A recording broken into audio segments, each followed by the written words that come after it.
Namaste everyone. Welcome to this edition of Shakti Vriddhi with Anirud. Today we have with us Shree Kumar Anna.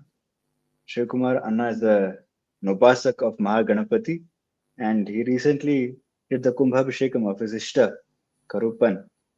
We were discussing on so many things before the live, and I don't want to spend too much time introducing Anna because he needs no introduction.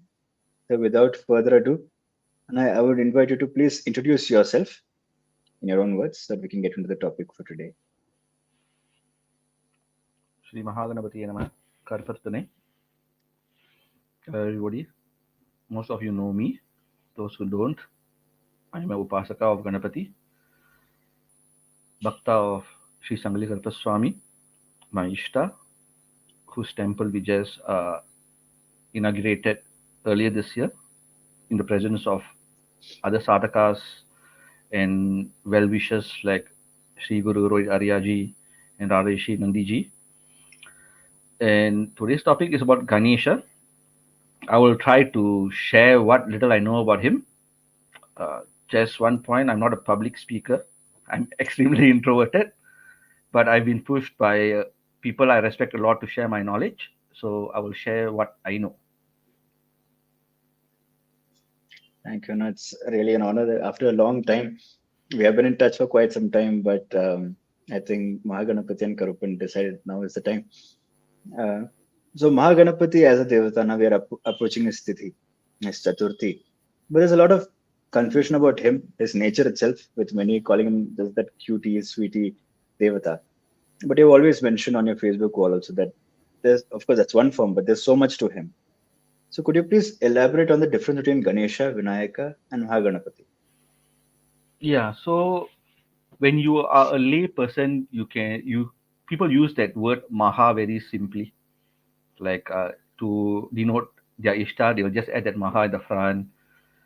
But when it comes to sadhana, there are certain technical details which differs, right? So one thing is a lot of people just call Ganesha as MahaGanapati, which is actually not accurate, right? So I will give you a few examples first, and then we'll come to MahaGanapati.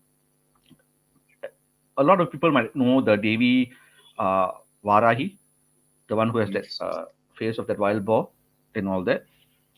Now there is Varahi, there is Mahavarahi. They are two completely different deities.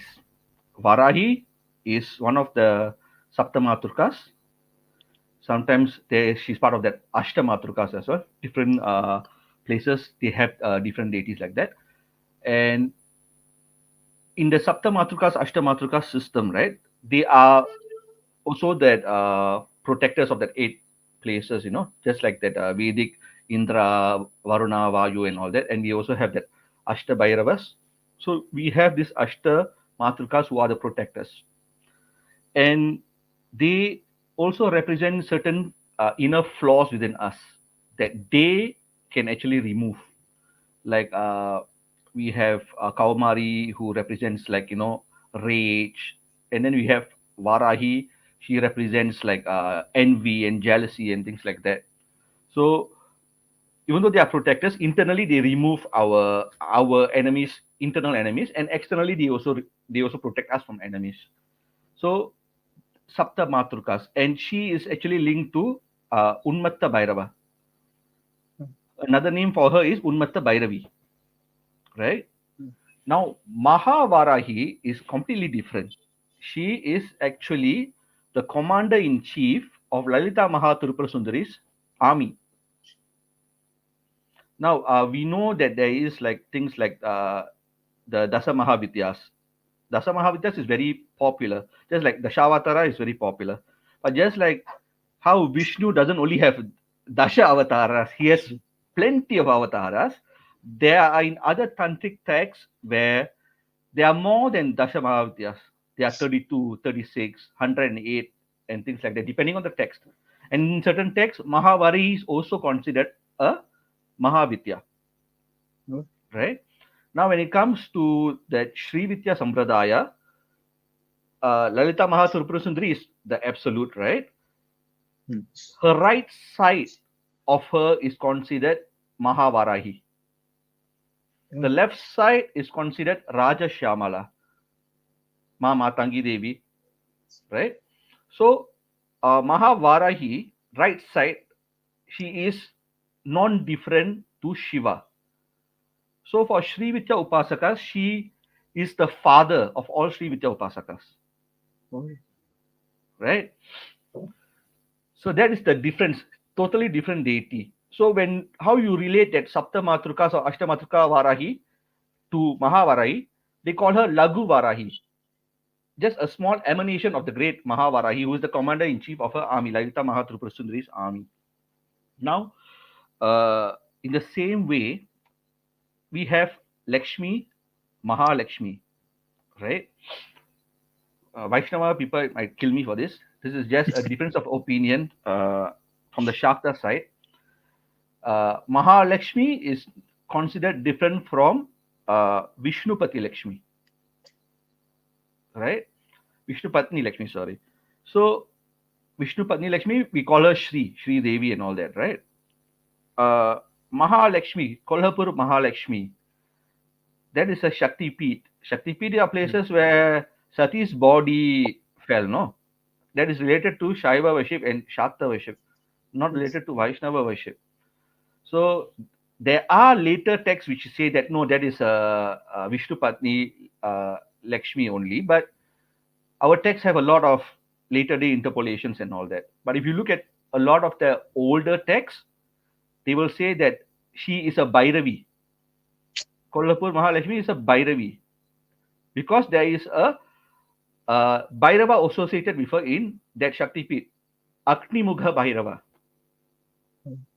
This is in Shakta Tantra text, and not only Shakta Tantra text, it's in Vajrayana Buddhist Tantra text because they refer to it as a Mahasmashan for Shaivas. So probably there was like invasions and fights between different sampradayas and all that, but there is a difference, right?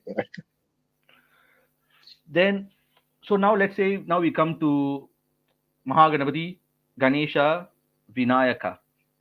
Now, let's just say Ganesha is Shiva and Parvati's son, right? Ganesha is Shiva and Parvati's son. So, most of the stories you read about him in all the Puranas is about Ganesha.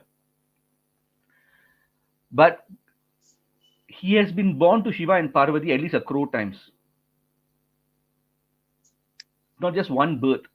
There are multiple births, there are multiple stories in multiple kalpas where he has been born to Shiva and Parvati.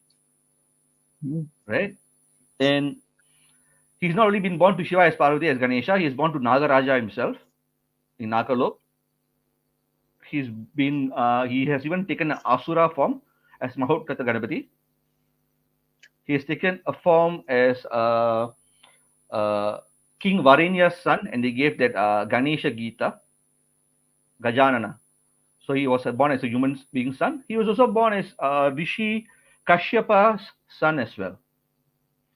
So Ganesha has so many different births, And how does it differ to Vinayaka? Now, Vinayaka is also a name for Ganesha, right? So in like his Ashtotram and all that, we have the term Vinayaka. But if you actually go into the history, like into the Vedic era and all that, these Vinayakas are these very playful, mischievous, sometimes nefarious beings who cause a lot of trouble to the Vedic pujas and things like that.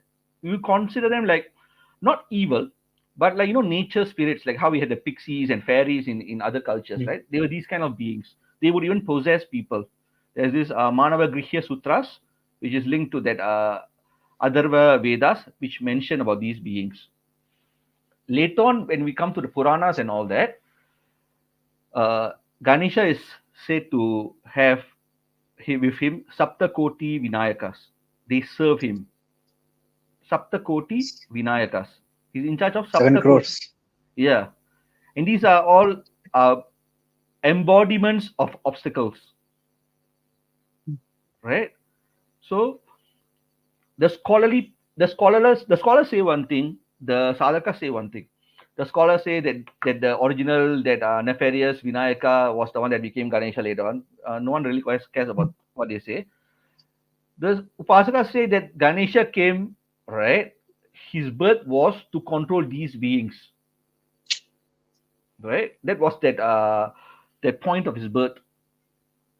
So these Saptakoti Vinayakas, they have mentioned in the Brahmanda Purana and a couple of other Puranas, and they, even though that Vinayakas themselves, they have generals among them, Amoda, Pramoda, and people like that. No, they are the Gananayakas who, like, report directly to Ganesha. There's like this system.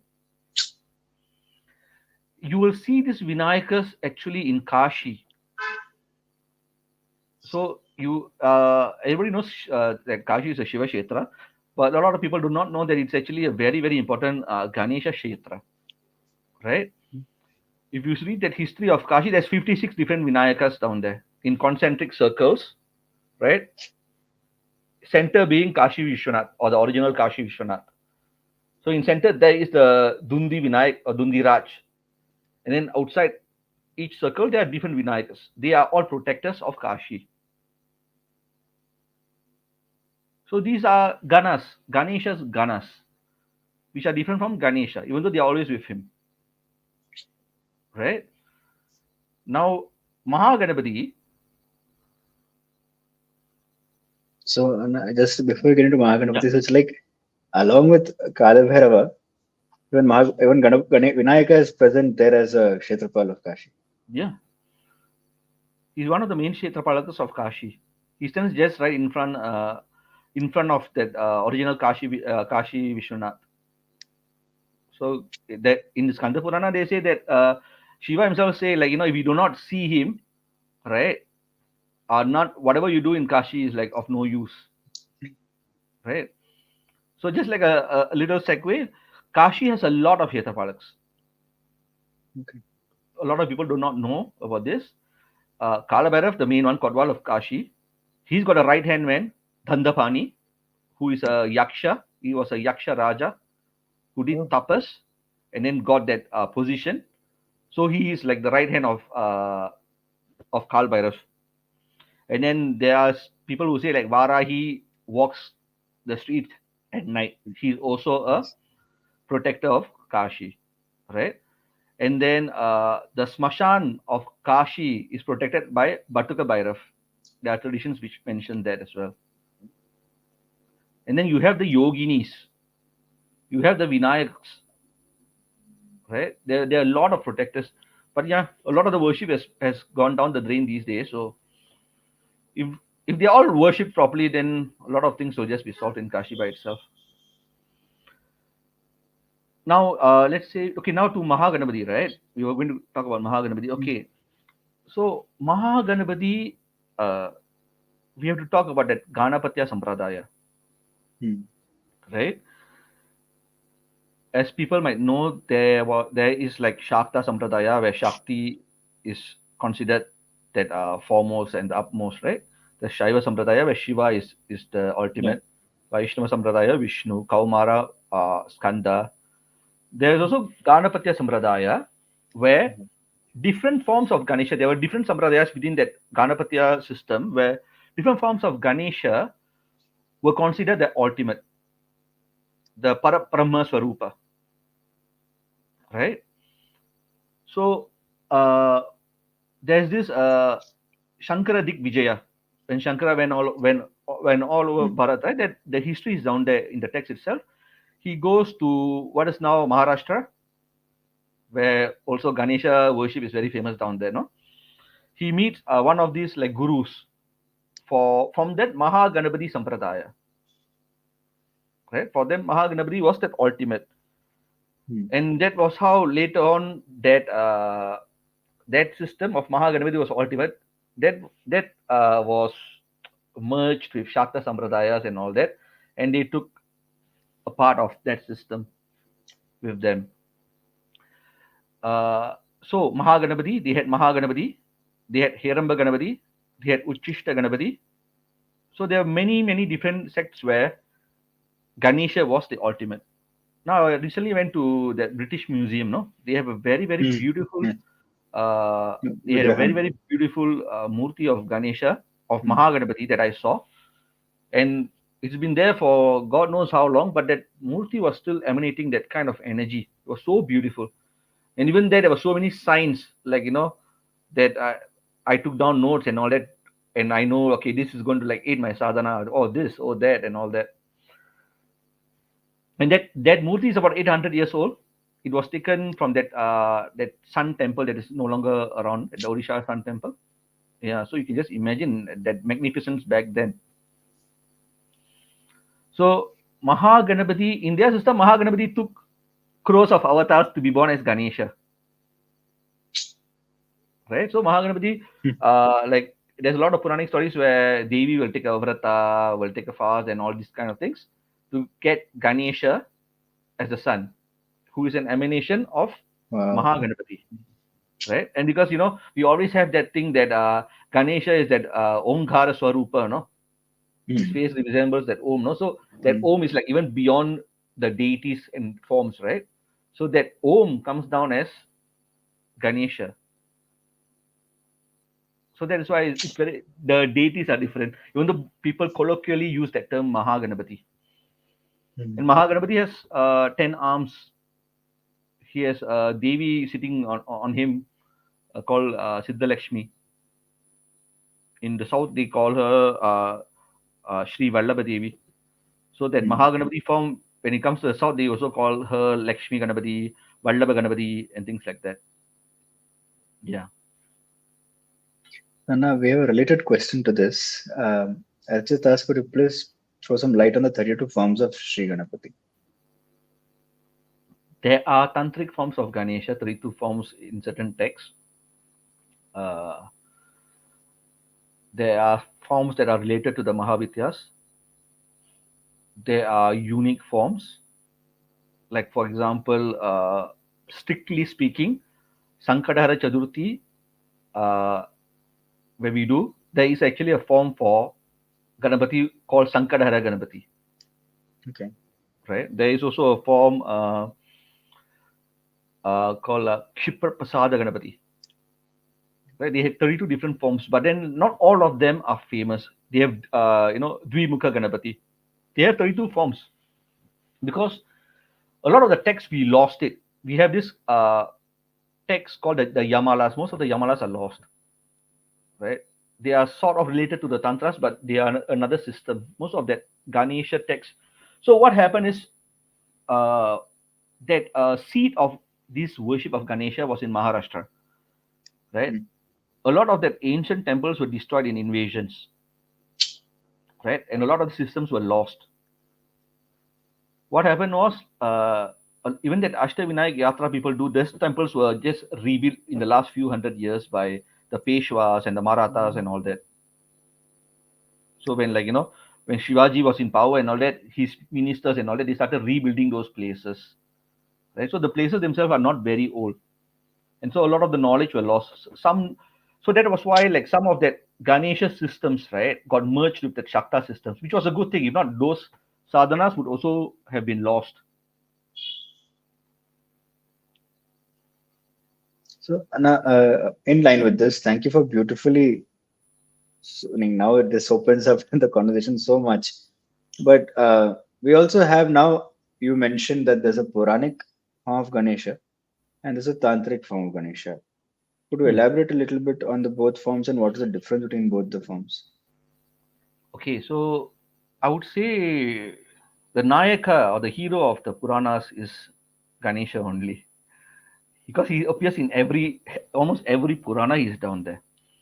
In the Hmm. Vedic sense, people say, some scholars might say that he's not there, this and that. No, but in Puranas, you cannot deny he's there everywhere, even if it's not the Puranas that are associated with him. Right? There are two major Puranas associated with him: the Ganesha Purana and the Mudgala Purana. Right? Hmm. But he's in the Skanda Purana. He's in that. He's in the Linga Purana.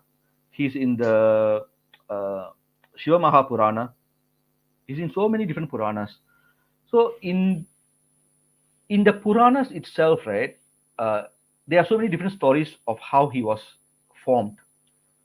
everybody knows that famous story where Devi forms him from when she was like showering and all that, Sunrise. she forms him and all that. No, that Right. is just from one Purana, and even in that Purana, I think it's the Shiva Purana, if I'm not wrong. But even in that, Brahma, when he's telling that story of Ganesha, he said this is that form in the Shweta Kalpa thing. He has so many times he has taken birth and all that, right? So he has that form where Devi creates him. Hmm. In the Linga Purana, Shiva creates him, right? So okay, like I said that in the Linga Purana, right? Brihaspati goes to Shiva to complain that Shiva is always so generous in giving all these boons to all these asuras, right? But you're not helping the devas and all that. And these asuras who take all these boons, they come and affect us. Can you give them some vignas, please, and all that? No. So Shiva laughs and then he creates out of himself Gananayaka, right? And he tells like, this is you now. I've created you from myself. And then once he creates him, right, Ganesha, Devi also will bless him. So you'll have both like that, the Pasha of Ma and that Shula of Shiva.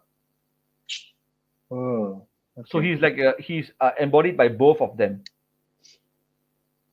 And then Shiva says in the Linga Purana, where this practice from that Puranic times has like gone all the way up till today. Like, everybody has to worship you first. Hmm. I'm giving you all these beings, these Vikna Ganas. You handle them. You are in charge of them. If whether it's a asura, whether it's a deva, whether it's any human beings, even ask the Trimurti ourselves.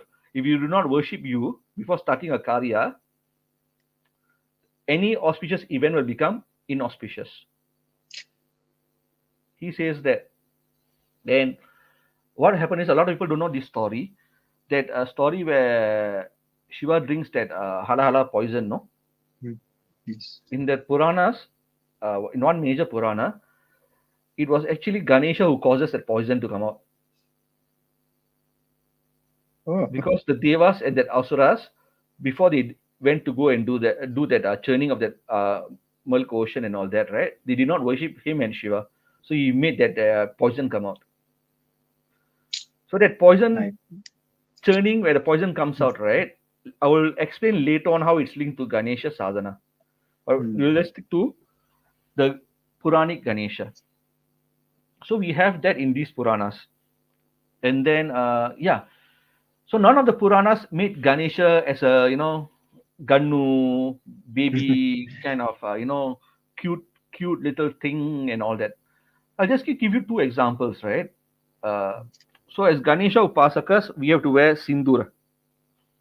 Okay. So in Ganesha sadhana, uh, if you do not wear sindoor, your sadhana is useless.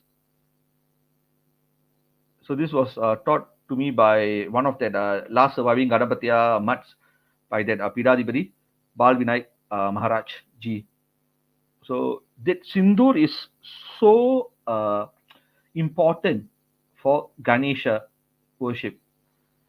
That sindoor is actually the blood of Sindurasura that Ganesha killed and then he smeared himself with the blood of the Asura he killed. Doesn't sound like a very cute little god. Now, does it? And we even leave that story aside. The famous story, Ma creates him. He stands guard as a Yeah. boy. He doesn't know anything. He just created. He has a little staff. He's a staff, not much weapons. That boy stood alone when the entire forces of Indra's army descended upon him. The mighty Shivaganas, hundreds of thousands of Shivaganas descended upon him. He fought all of them off alone, right? He beat all of them, right? We were stick with that staff, right? And that fight was so maddening. Vishnu comes down and he's like, I've seen Rakshasas, I've seen Asuras, I've seen all manner of beings, I've seen all manner of battles, but I've never seen someone fight at that kind of Ugra as this boy is fighting. So Vishnu himself says this. And he fights the Trimurtis themselves. He Hmm. gives a walloping to Brahma and he beats Vishnu, he beats Skanda, right? So where Okay. did that that cute version of him come from?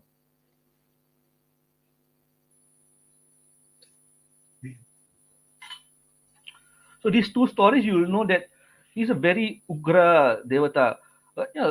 A baby elephant looks very very cute, no, but a bull elephant in heat in must, right? That is not a very cute animal.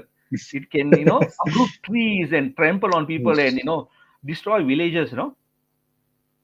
So it's just people like to relate to a baby form of a deity, right? Which happens a lot to even Krishna. Like everybody likes the Laddu Gopal. There is a proper worship system for that. I'm not saying anything wrong with that, but people forget that that Krishna of the Mahabharata, no. The same thing like people when they worship Bhattaka Bhairav, like ladies like to worship him, giving him sweets and all these kinds of things, right? So I brought some of my shishas to that Bhattaka Bhairav temple in Kashi, and some of the I could see him being so ugra. I was doing my japa in front of him. He was like so ugra and so powerful. And like they're like, Anna, he looks like such a cutie. And I'm like, "Aiyo, re." So it's just that maternal instinct kind of thing. And there are some reasons for that, like like example for Hanuman Swami, they say he's so like that kind of Shakti. Women should worship him as Anjaneya, not Hanuman, not as Bajrang Bali, but as that Anjaneya, son of Anjana Devi, because of that different in energies. So there are certain positives for that, but you can't just like put them into like pigeonhole them into this small cute devata. And you also, I also remember the video you had posted where you could offer some seva to Bhatuk Baba at Kashi. It's very uplifting there. Another example that you're offering Karan to him, so it's just a form. He's not a kid. Yeah, and like I said, that there are some Sampradayas that said he's the protector of that smashan in Kashi, right? So and their bodies are kept getting burnt all day and all night and all that. So he's not the cute little kid. Yeah. I can't wait. Time is flying. We're already 27 minutes into the podcast. Another now interesting aspect, another that we wanted to discuss was the connection between Ganesha and Mahavidyas. Oh, okay. So if we are talking Mahavidyas, let's go over to the Tantras first, because this worship comes in the Tantric Patati. And I'm sure some of the people know that there's this very famous line where I think it's the Mahanirvana Tantra, which mentions that in that Satya Yuga, Shiva gives that Vedic rites and injunctions to Brahma, right? So that it will go down to people and people will be well off, and then they can take care of their lives and all that. And then when the Treta Yuga came, humans do not no longer had that tapas shakti and all these kind of things.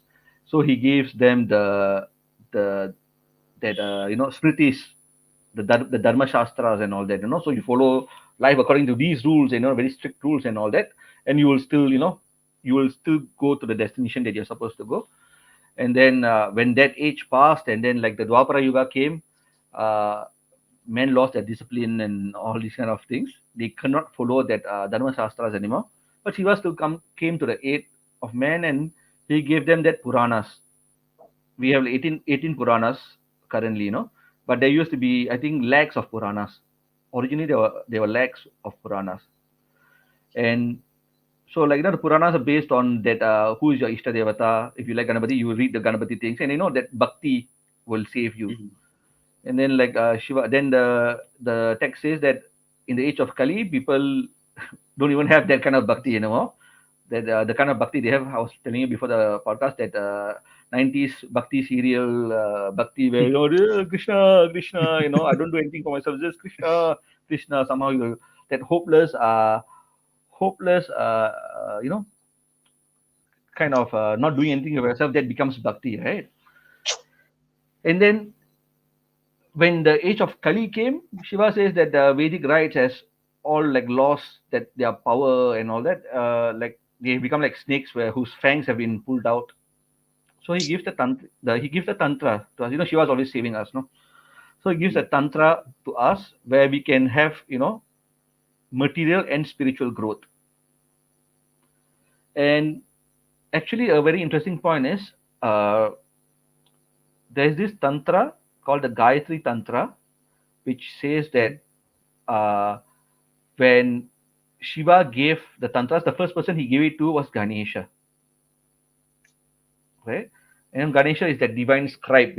He has that broken tusk, and he wrote down those all the tantric knowledge, and he first propagated it to the Deva Yonis first, and then that knowledge filters down and came down to us. So even in that, Ganesha is first and foremost down there, right? So in the tantric tradition, you have different, the southern side they have a system, the Nepalis they have a system, the eastern side, Assam, Bengal, they have another system now, but Ganesha is there in all these systems, right? And there is that line where it says that famous line in the tantras, Kalau Chandi Vinayaka, right? In the age of Kali, the worship of Vinayaka, or the head of Vinayakas, Ganesha, and Chandi gives the quick results. And another famous quote from the tantras that says that if you worship the sun, he gives you good health. You worship Agni, he gives you glory. You worship Sachi Devi, Indra's wife, she gives you progeny. You worship Shiva, he gives you jnana. You worship Vishnu, he gives you emancipation and all that, no? But all these things you can beg to Ganesha. He will give you that and more. So these are all things that have mentioned in the tantras only. And we also have this thing again, that part of that ugratva. I wrote a post previously in Facebook where I made that post. I don't have the quote right now, but the Sapta Palakas, the seven great protectors mentioned in certain tantric texts, right? They mentioned Batuka, they mentioned Hanuman, they mentioned that Mrityunjaya, form of Shiva, Skanda. The first deity they mentioned is actually Ganesha. So he's part of the seven great protectors. Not a really, weak kind of deity. So now, when it comes to his link to the Mahavidyas, we were talking about that bhakti kind of thing. I thought, sadhana we should just do to our Ishta and all that, right? So I was like saying, right, it takes no discipline, doesn't take any effort to do sadhana for your Ishta, right? Where is the discipline coming from? And if you are learning proper Tantra sadhana under either a proper lineage, or you're being taught by a advanced upasaka, because not everybody can get into proper lineages these days as well. So there are these constrictions. Example, there are certain very strict Sri Vidya lineages in Kerala. You go there, they'll ask you to do seva for 7 years. You could join all the pujas. You join all the pujas, do that seva, then they will gauge your character in all that puja and all that, and then they might give you an initiation. But you put the 7 years upfront first, with no chance of, with no guarantees. You ask that to people today. So the Mahavidyas, okay, like bhakti, right? I was saying this story about bhakti. So some people want to jump straight to Mahavidyas, right? Now, there used to be lesser content online on Mahavidyas and all that. Then, like after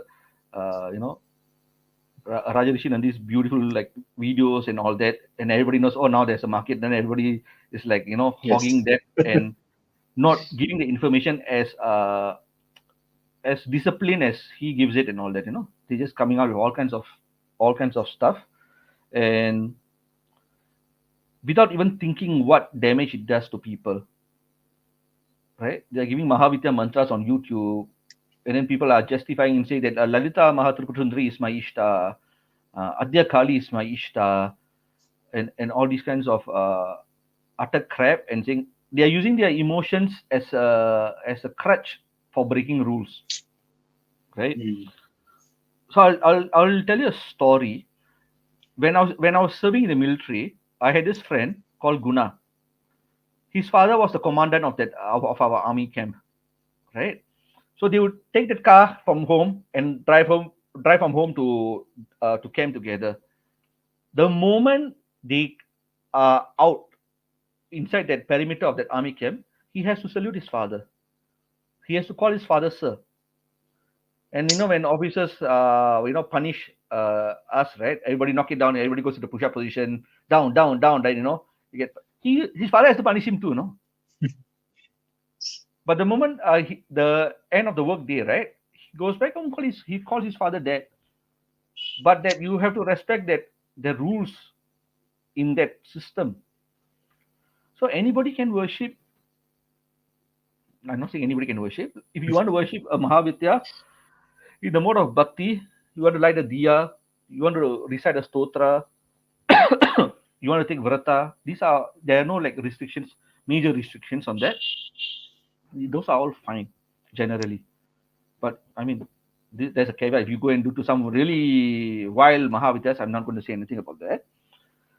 Uh, those are fine. But if you want to do their system, there are krama systems involved. They have given krama systems. Why you always start with Ganesha, and there's a Ganesha that is linked to almost every Mahavitya, right? So in Kalikula, you have Heramba Ganapati, right? In Sri Vidya, you have Vallabha Ganapati, and then you have example, you have even Bagalamugi and all that. You have Haridra Ganapati. There's always a Ganesha linked to uh, a Mahavitya, and if you go into their systems, like proper systems, tiered systems, not like some people in Tamil Nadu and some people in Bengal who will sell you like the topmost Abhisheka, Shakta Abhisheka and all that, depending on how much lakhs you give them and all that, these kind of nefarious people. If you join the real people who teach you the tiered stuff, right? You start with Ganesha. So why is the Ganesha linked with that Mahavidyas? So example, Bagalamugi. Now the thing she do is very vast. But let's just talk to like the commoner. A commoner who knows about Bagalamagi. What do we know about Bagalamagi? She does Stambana. Nah? A lot of lawyers like to worship her, right? Like, so that the other side cannot talk and all these kind of things. Always you see people like selling this like Bagalamagi pujas and all that. So she does Stambana. Even that her rupa is her holding the tongue of that asura, right? The Ganesha link to her is called Haridra Ganapati. So I won't go into like his mantra and everything, but there's a word, a part of the mantra has the word Stambana inside, right? Now let's go to in the Sri Kula, Lalita Mahatripura Sundari, right? She who dilutes the three worlds, she who enchants the three worlds and all that, right? Her Ganesha is Vallabha Ganapati, right? The mantra has that word Vashyam inside that. So the Ganesha, that Shakti is always linked to that Mahavitya. So why do they actually do? They did it with a purpose, right? So example, uh, I would call it progressive desensitization, right? Back in the day, the kings, right? When their sons were growing up, the next kings, the Yuvarajas and all that, right? They will give them a little bit of poison in their food, little by little by little, so that when they become kings, right, they won't get poisoned and die and all that, right? Progressive desensitization. So the Ganeshas linked to the Mahavidyas are like a very sustained, very kind of uh, energy of the great Mahavidyas. You get a taste and you start managing that Shakti, right, before you go up. And a lot of times, when you go deeper into this Ganesha sadhana, you don't even have to go to the Mahavidya already because they will give you everything. because even though in the tiered systems of Kali Kula, Shri Kula, and all that, they are tiered systems, right? But all of them say in the tantric text, these Ganeshas give you Dharma, Artha, Kama, Moksha, right? And the Ganapatis are always placed there because he is the Lord of Muladhara, right? Yes. So that Muladhara gives you that staram, that that grounding. Without that, as you know, like when we do, when you have no money, when you have no money, right? Nobody cares about you, right? Right? Yes. Suddenly you get like a jackpot and all that. Suddenly all your very interesting relatives start asking you for money. When you have no Shakti, no beings will come and disturb you. But when you start doing sadhana, you start doing things right, and then like flies attracted honey, bees attracted to honey. These things start coming and all that. So that's why you need that protection plus that stability as you progress in sadhana, or you will just topple. Like I've mentioned before, there are some great sadhakas and all that. They have siddhis, right? Some of them are not able to even go back to India these days. I'm not going to name names. And then you see they fall to some sex scandal or some money laundering cases and things like that. No, because they skipped Ganesha. They just went straight to that siddhis and all that. So yeah, they rise very fast, but they fall very fast as well.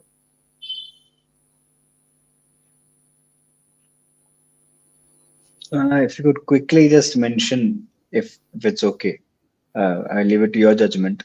The Mahavidya and the associated Ganeshan, what's the Tattva connection? The way you mentioned for Mahabaglamukhi and Ma Tripura Sundari, if you could also just tell what is this connection between each Mahavidya and the Ganesha, that would be nice.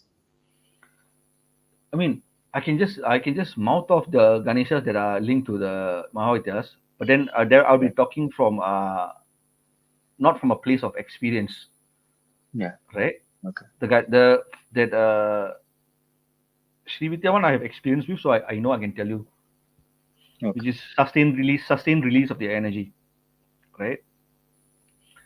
And remember, Ganesha is the one who guards that Kundalini. He sits at the Muladhara, right? Only he decides whether Kundalini Shakti rises.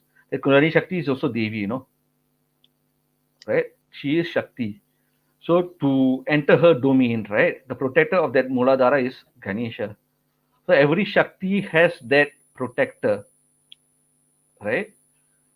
And Mahavidyas generally, you are rising that Shakti all the way to that very subtle level of Sahasrara, right? To merge. But the same Shakti you feel at a more physical realm, a more material realm in the Muladhara, right? It's the same Shakti. But Ganesha shows you that Shakti in that Muladhara point of view, that material world kind of point of view, because that Muladhara is linked to the Prithvi Tattva, the earth element, Mm. and that sense of smell, no? And that sense of smell is that first sense that actually develops while you are still in the womb and all that, right? And I heard it's like the last sense to go, but I know it's the first sense to develop and all that, and all that. We call it we Indians have this play of words in a lot of our languages and all that. So when you are born, right? So we are born with that sense of smell. In in South India, we say vasana, smell, vasana, Awesome. right? But that vasana also means that habitual patterns from all the previous lives and all that, right? So they had that play of words, vasana and vasana. And the most deepest and the most like, sticky kind of karmas from your previous lives are all stuck in your Muladhara only, Mm. right? Then when you do that Ganesha sadhana, right, before you do go into the Mahavidyas, right, there's a great churning that happens. I know a lot of people Yes. when they first start doing Ganesha puja, they are like so peaceful, they're so nice. Wow, Ganesha Panchakochar puja is so nice. I feel so peaceful. And then some of my shishas will tell you once they started doing Ganesha mantra sadhana, like, oh my god, what is this happening? It's releasing all these kinds of like things I have like suppressed for very long. I had like some shishas who had like when they were children they were sexually abused, you know there's some rough childhood and things they've like suppressed, right? All these things start coming out. Remember I told you in that Puranic story, Ganesha releases that poison, right? So he Yes. releases that thing. So I tell people when you go into sadhana, it becomes like root canal treatment for Ganesha. It's painful, but once that thing clears, right, a lot of your locks also gets cleared, right, and you don't have those kind of existential crises, kind of who am I, these kind of things, and then you can progress much faster in sadhana. So I think, and when some of us had done some Mahaganapati sadhana, all of us under Ramchandran's guidance, all of us, meaning at least in our friend circles, health problems started unheard of. Meaning stomach upset without even going and eating outside, fever without any temperature change. Like, "Arey, this so I can understand what you mentioned. It was just like that. Yeah.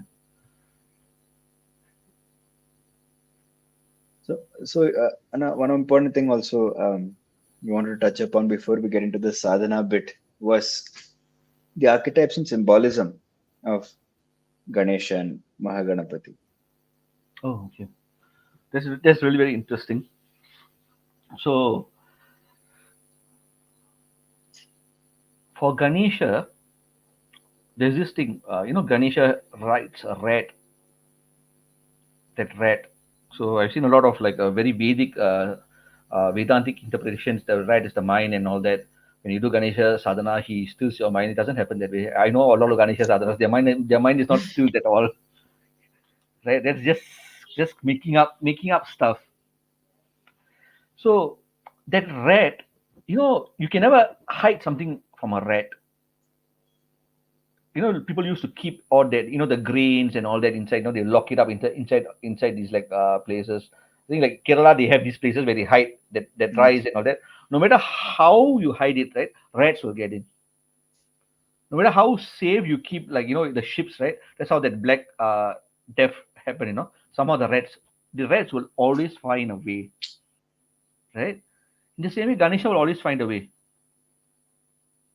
He's the master of Yeah. finding a solution, right? So there's this name. One of his name is Dundiraj, right? The Dundi means to go out and seek. uh, So Dundiraj, he who goes out and seek what is needed for the bhaktas, right? So we have that part of Ganesha where he finds solutions that you would not have thought of. You might not have even known that there's such a solution, because human beings, we have this very we have tunnel vision, right? We want to achieve something. B, we think A is the only way to get it. But Mahaganapati, when Ganesha, they have that eagle-eyed vision. They know A to B. This step you are taking will lead to what consequences, not just for this life, but for other lives, right? So that's why he gets that Viknaharta, Viknakarta thing, And this step you're going, you think he thinks it's not proper for you. He put an obstacle down there. Like no, no, no. Even if you want it, like no, it's not good for you, right? In other places, he removes obstacle. Go this way. This is much faster. You'll get this without causing like terrible karma for yourself in the future. Go this way. It's like us stuck in a maze. While he's from that overhead view, he can see all these things, and he finds solutions. He's like the great. Remember like that famous story where he and Skanda will have that thing. Who will get that fruit, right? So while Skanda goes around the entire world, he goes around his parents and like, no, this is the same thing. No, parents is the world, no, and he gets that fruit. So he doesn't like make that Shisha or his upasakas go around the world. Like you can be sitting there and he will just get everything for you. There's that famous story in Tamil story, Avaya, the famous saint and poet. She was doing puja for Ganapati, and Sundarar, great Saiva saint, he will come in that divine horse and he's like, I'm going to Kailash, would you like to follow me? Then she's like, of course, I want to go and see Shiva.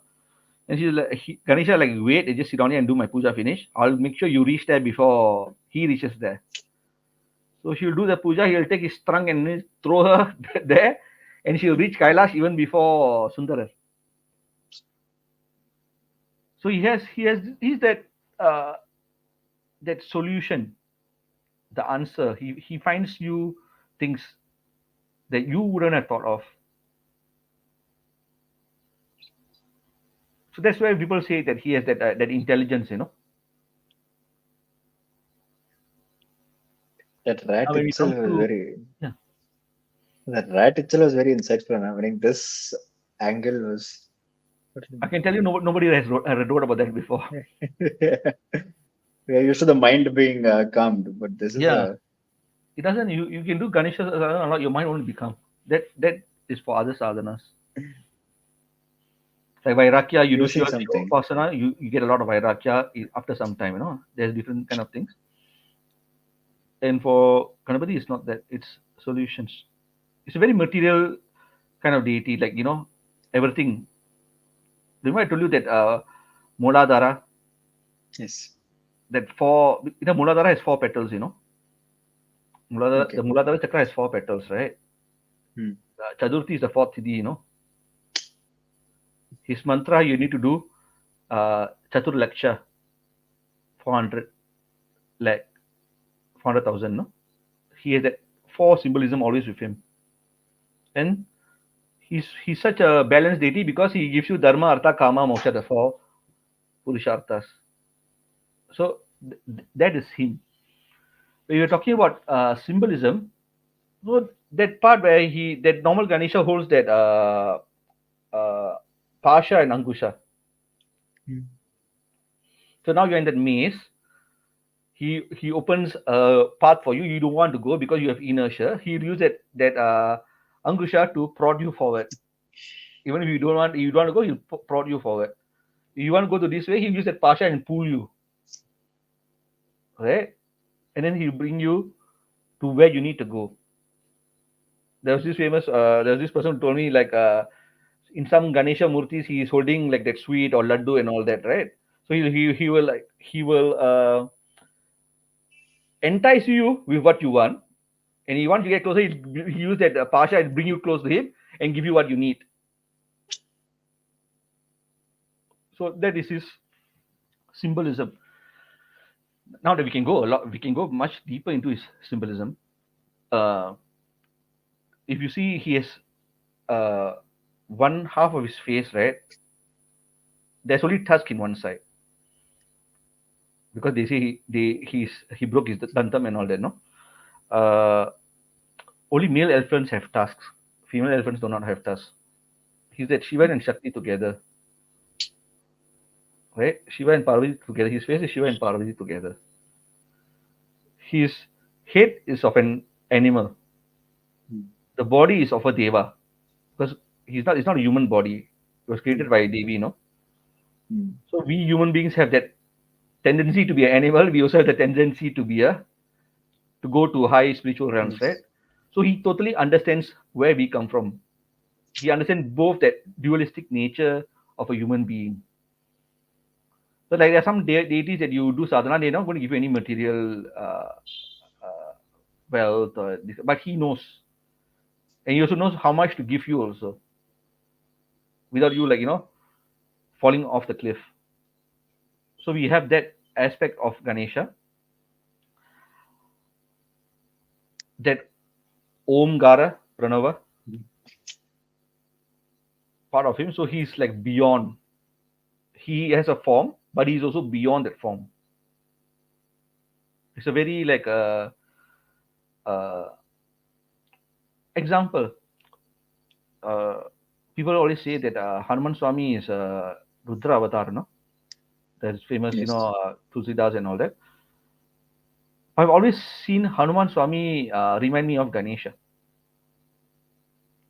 Hmm. If you read, this is just what I reflect on. This is not gospel truth. So if you see that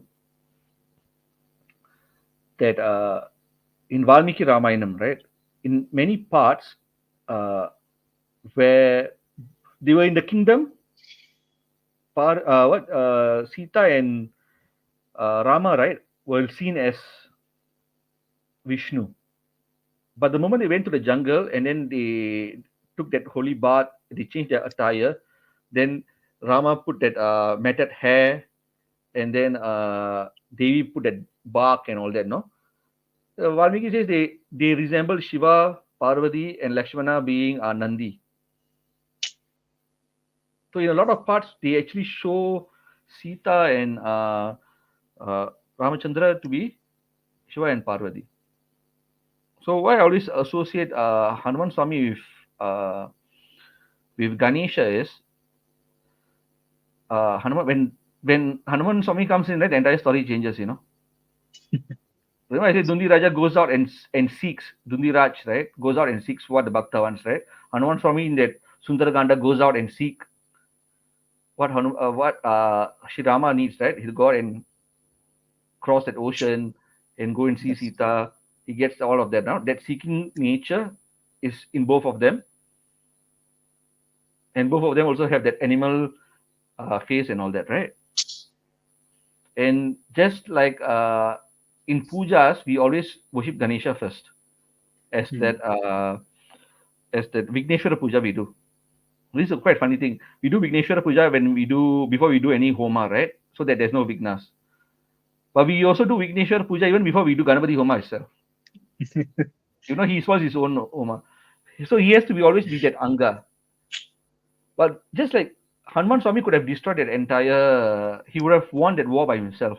He has all that power, but he knows Yes. to discipline himself to what his role is.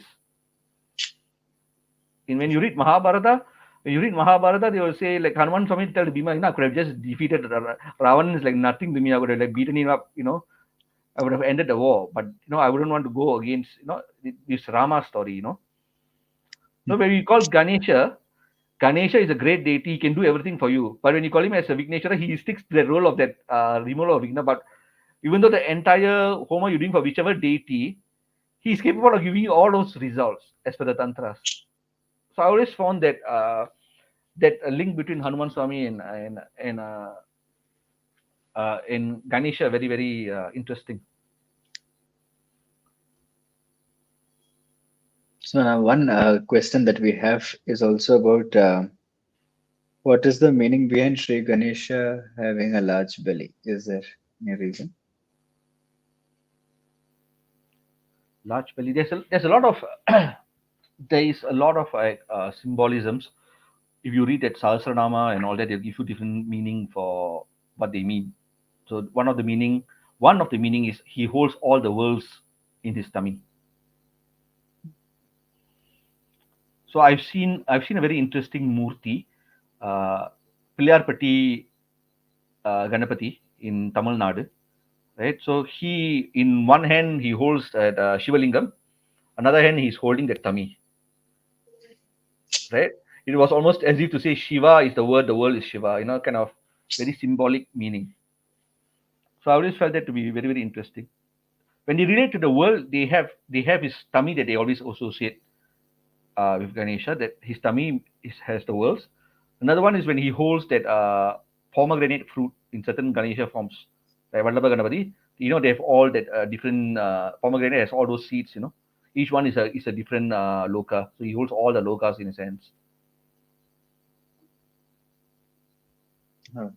So if I may also draw, you had mentioned about Vallabha Ganapati's mantra having uh, Vashyam. I feel just theoretically, it also would it mean that he has the ability to control all the worlds because he contains them. Yeah, okay. So in that aspect, without going into too much details, uh, in that thing is bringing that he has the ability to control all the worlds. Yes, it also siddhi of his mantra gives you siddhi of other mantras easier. Because that Vaishyam also means Devatas. It also means it's not like that negative connotation where people think, oh, that is that Vaishyam and all that kind of things. Right? It means bringing into your life all the resources that you need to accomplish your task. Things will just pop up and all that. I told you that story when I built Karuppan's temple and all that, no. So Yes. so these things happen. So you bring the correct people, you bring the correct resources. If your intention is in the correct way, right? Oh. So is it a good time now to enter into the sadhana bit, or That would archetype, you like? that symbolism I was telling you about. I wrote this series on the Ganesha archetype. Relating it to that literary symbolism.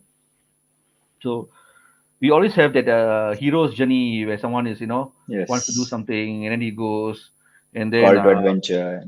yeah, call to adventure and all that, and then first he meets someone who at the liminal space, like he Yes, leaves that village, and then he goes to the jungle. He yes, meets magical creatures, or he meets a dwarf, he meets a gnome, a goblin, or something, right? And these people are always just like Ganapati has an animal and Devata form. They are very gray characters, right? Mhm. They can be playful. They can even cause injury to that hero, right? Mhm. But they become Right. great guides. They help him along that journey. And for example, we have that Jack and the Beanstalk story. They Yes. were they were very poor. Jack was extremely poor, so they had to sell that cow to get just food. So his mom gave him that instruction and said, go and sell this cow and get some food for us and all that.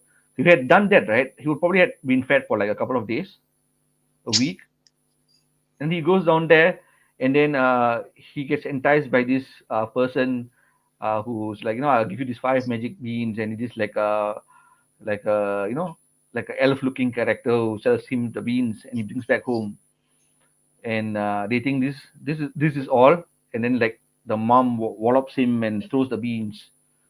That symbolism is very very like people always like look down upon Ganapati, this is all kind of thing, Ganno baby kind of thing. So if he had gone in that path and that a person had not intruded, right, he would have gotten food for a day.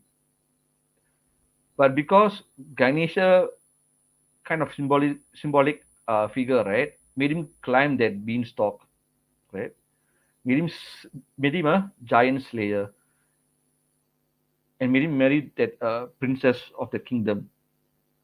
It's very symbolic of how Ganesha guides a sadhaka in their life.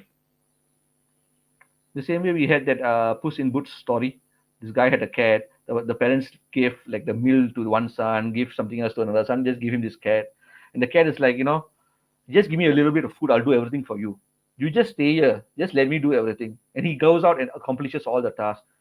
He'll trick the king, he'll kill that ogre that is inside his castle and make him pretend to be that king of that castle. He'll make you, okay, jump into that pool, uh, without all your clothes. And the guy like, what? You want me to be like naked? Then he just listen. Like, Ganesha sometimes, like how Ganesha sometimes strips you of the things. What? You want me to like leave this entire part? Okay, just trust him, and then he'll make you that kind of king of your domain kind of thing. So that trickster archetype is very very uh, symbolic of Ganesha. This is a podcast in itself, I think. The symbolism. So now, Anant, we have some more time, and the most important bit uh, for Ganesha Chaturthi. Could you please talk a little bit about Ganesh Sadhana? Ganesha sadhana. One thing about Chaturthi, people do not know because everybody gets too hyped up about the Chaturthi itself. They forget that meaning of doing certain Ganesha processes. So that Vinayak Chaturthi, that Ganesha Utsava that comes next on the 7th, right? There's actually a symbolic reason for the clay murtis. It has to be real, natural clay, earthen clay, and things like that, not something that you buy off that destroys the environment and all that. Uh, as sadhakas, they do Ganesha in the clay murti because throughout the year, we inevitably accrue doshas in our sadhana. Nobody has perfect sadhana. We have some doshas. We might have used, done something when there was like Sutak period, you know, we might not have like our concentration might have been lax. We might have mispronounced the mantras. Not just Ganesha sadhana, like all sadhanas, any spiritual endeavor. You actually deposit all these doshas into that clay Ganesha, right? And then that's why they say you have to keep him for at least one night, if not that entire 10.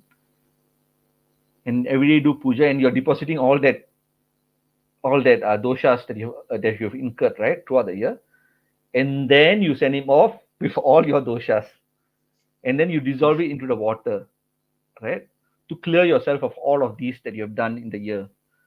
And that's why it becomes every year you have to do this thing. It's like a very important process. This was shared by the Ganapati Sampradaya Maharaj ji, and I'm sure I've shared it with a lot of people. Now, when it comes to mantra sadhana, I've already said what is his role when it comes to sadhana with the Mahavidyas. What is his role? Like I was saying, his results are very, because of that Muladhara Chakra, his results are very physical, hard to deny. In spiritual journey, when you go into, I wouldn't say higher or lower deities, because I don't like that caste system concept of for deities. Uh, More subtler deities and more dense deities, right? So Ganesha gives you that shraddha that you need, that belief, that faith when you get these results that are hard to deny. Because when you go further up, the results are no longer uh, physical results. They are results that are more subtle, to do with higher states, spiritual states, and all that. But only once you build a belief and faith with Ganesha, right, it helps you as you go up higher.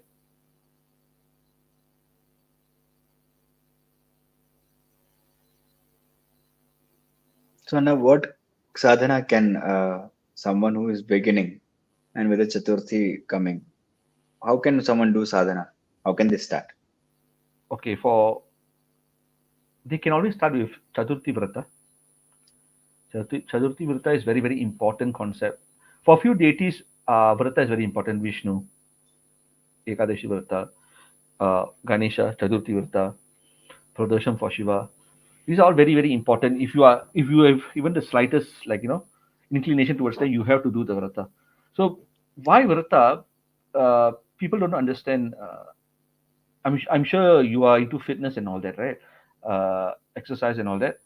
You can train all you want, right? But if your diet is crap, you're not going to get like a six pack and anything, because that fat is covering. So you can do all the sadhana and get all that punya you want, but if your power is like blocking that, like that layer of fat on your tummy, it's not good. The results are not going to show. Vritas are ways for you to dissolve all your papas, right? That it does, A doesn't affect B, right? You'll get the results of your punya, you'll get the results of your papa. You have to experience both the pain and pleasure, no? So vritas are ways for you to do prayaschitta for this life and your previous lives. And then that when that goes down, the punya that you've been accruing through your mantra sadhana, through your pujas, through doing brahmana bhojanam, that starts showing, right? So if you can't do anything, do that Chaturthi vratas. There are two Chaturthis in a month, right? At least do that Krishna Paksha Chaturthi. If you can't do that, Vinayaka Chaturthi, right? So Shukla Paksha and Krishna Paksha. Krishna Paksha, you do from the start of the day. You take Vrata until, hopefully you can take that Vrata until moonrise, right? And then you offer Arghya to the moon, and then you finish your fast. In Shukla Paksha, you don't see the moon because you get cursed if you see the moon. right? So the Krishna Paksha is much more important because Shukla Paksha, waxing moon, right? That magical concept, the occult concept, waxing moon is to get things. Waning moon is to remove things. So you do that waning moon. And when you say Viruta, people think there's this thing. You see a lot of these people, they'll be like, you see some of this older generation, they'll be on the phone, uh, gossiping about some other relative, like or talking trash while they're cooking and all that. And you ask, what are you doing? Coming down today? Oh, today is vegetarian. Why vegetarian? Oh, I'm Viruta for Shiva. But then the mouth is all these kind of things. Viruta is not just the food you eat, no. It's your mind. It's what you're reading, what you're watching, everything, all kinds of consumption. You can't do everything else and just become vegetarian or don't eat for the day and call that a vrata. That's a failed vrata. It means limiting consumption of everything, and that focus should be on that devata. So if it's Chaturthi, now people have YouTube and all that. You can listen to the Ganesha's kathas and all that in your own language while you're going to work. Let's say you're going to work and all that. So you are bombarding your mind and your essence with that deity throughout that entire day while fasting so that you can actually absorb more, and then you finish. And then people who cannot do that kind of very strict vrata, they can have milk, they can have fruits, they can have roots, uh, sweet potato, right? Those who are like older age and all that, right? uh, they can have one simple meal for lunch, not go crazy. There's some simple vegetarian meal. Like some people have diabetes and all that, they cannot, yes, they can have that. Then they should increase the other parts of that consumption. Not they, if they can't do this, they have to do these other parts. I've had a lot of people that we have a WhatsApp group where we remind people every few days before that Chaturthi, right? And we started it like 3 years ago. So this is our third year, and doing Brahmana Bhojanam pujas in different Ganesha kshetras and all that. 3 years. It's been 3 years already, and I've had so many people give me like the things that they, results that happen. A lot of persons, I don't share them, like things like they couldn't have a child for so long. Right? I had one guy. I'll tell you. I will not name him. He is like, Anna, I've been taking that Virta. It's not happening. So he was going through that IVF thing to get a child, and the IVF also failed. So he was very, very disappointed. Then he got like a job promotion. Then a few months back, he got like a job promotion. It's like, Anna, I didn't ask Ganesha for this. Why did he give me a job promotion? I'm happy with my job. I want something else. Like he knows better than you. He knows why to give you a job first. Just be happy that you got something, right? And then like just some, I think a week or two ago, he messaged me, Anna, I'm so happy. We're having twins. Wow. I say, now you know why he gives you a job promotion. So Wow. we have these kind of stories, like real life stories that Ganesha has helped. But the point is like once that thing happens, like, you shouldn't be just being transactional with that deity. Like one, two things happen, you know the greatness of the deity, you should go into more spiritual aspects, not just stay in that transactional phase. So he will give you a lot of things.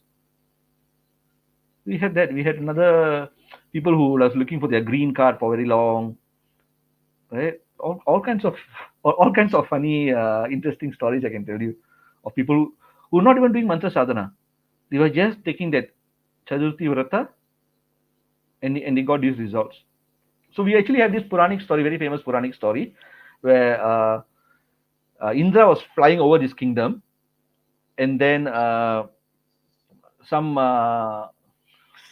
some cursed person looked at that at his chariot, and that Papa dropped his chariot on the ground. So he went to meet the king. He's like, because of your people, my chariot has gone down. I need punya. Somebody has to offer me the punya. name like, then you're like, okay, who? Someone who has done, yesterday was Chaturthi, whoever has done Vrata on Chaturthi, I want to take that punya of them, right? So when you are talking, these Vinayakas, Ganesha's bodyguards will be carrying a body of a lady, right? She was sick the day before, so because of that, she didn't eat. So she took that Vrata, unconsciously. Then next day she died, but she completed the Vrata because she was like empty stomach, right? But even doing that unknowingly, got her that punya to go to Punya. Swananda Loka, Ganesha's abode. And Indra will take some of that punya, like electricity, and charge up his chariot, and then he'll go flying. So that's one of the, I think it's Ganesha Purana's story, Kathas for that Chaturthi Vrata. And in our group, we have a lot of stotras that even come from the Tantras. Ganesha's Tavaraja, Ganesha's Ashtotra, and all these things, right? That people can chant, and there's no like restrictions on that. Like I've met a lot of Shishyas, I've met a lot of people who just were doing that Ganesha's 108 names, right? Regularly. And then within a 6 month period, they met a guru. Or some of them just like, I had one Shishya, she in Nepal, Rojina. So she had gone to that one Shakti Peeth. So I was down there for the first time. So she was doing the Ganesha Ashtotra. She wanted to get sadhana and all that. She had no one. I had been there. Suddenly on that day she woke up, she decided to go to the temple. And then she met her friends down there who happened to know me. And like she talked to them about Ganesha, and she's like, "Oh, the person you are looking for is inside the cave right now because that Shakti Peeth Mukhiyeshwari is inside the cave, I was doing sadhana there. Like, wait for him, he'll come out." Then ended up me initiating her and all that. So these things happen. You just have to have faith. So now the vrata would entail that the last meal you would have the previous day, and then from sunrise you'd be fasting, is it? There are different intensities of vrata. So some people don't even drink water. Some of them drink water and have milk. Some of them have milk and have fruits. Like the rules I gave you are from the rules given by Vidura Nidhi. Vidura has given like the rules of fasting in Mahabharata. So I've all these rules I've put inside the manual. We have the manuals inside that group where people can read how to do a Panchapachara Puja, what levels of vrata there are, depending on you, what level you want to take. It's all up to them. Yeah. So Anna, this Chaturthi that is coming for 10 days. One Hmm. is you mentioned Krishna Paksha, of course, as a Nitya Krishna Paksha Chaturthi, we can do Yeah. observe vrata as per our capacity. Then what sadhana can we do for the 10 days versus, as part of Nitya Upasana? Someone, for example, who's chanting a simple mantra or the Mula mantra, what can they do if you could guide in that direction? In that, if they are already doing that mantra, they already are doing that. They can take an anushtana for the 10 days of completing one like japa. But I would say, uh, if someone is initiated in that mantra, uh, 444 counts of that mantra every day is very beneficial, right? So, like for my students, when they do small anushtanas, I get them to do 444 japa count for one mandala. Mandala is any day more than 40 days, 41 to 48, no? So they do 444 japa count for 44 days.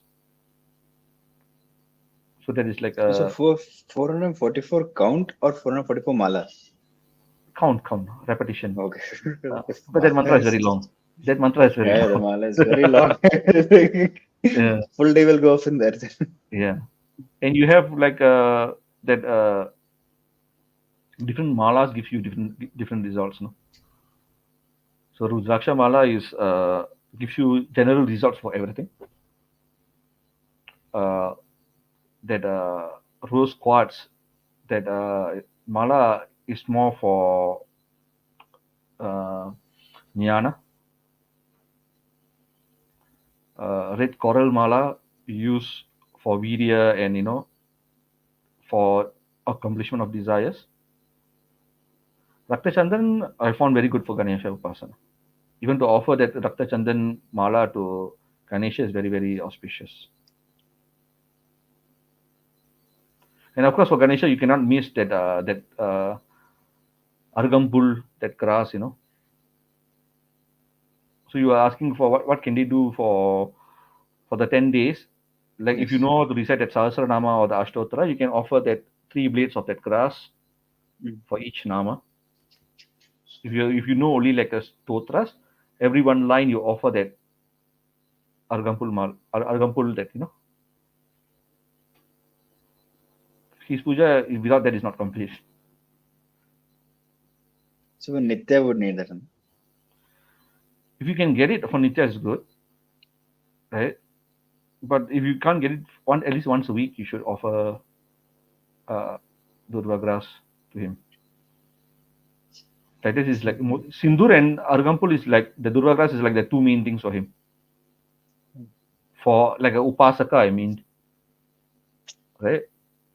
That's why you see all that in south not so much, but in the other side, all his murtis are decked in that orange Sindur, Yes. right? And that Argampul they always offer. Argampul is south or not everybody offers it. Just like Vilva bay leaves for Shiva and Tulasi for Vishnu. These are like important parts for him.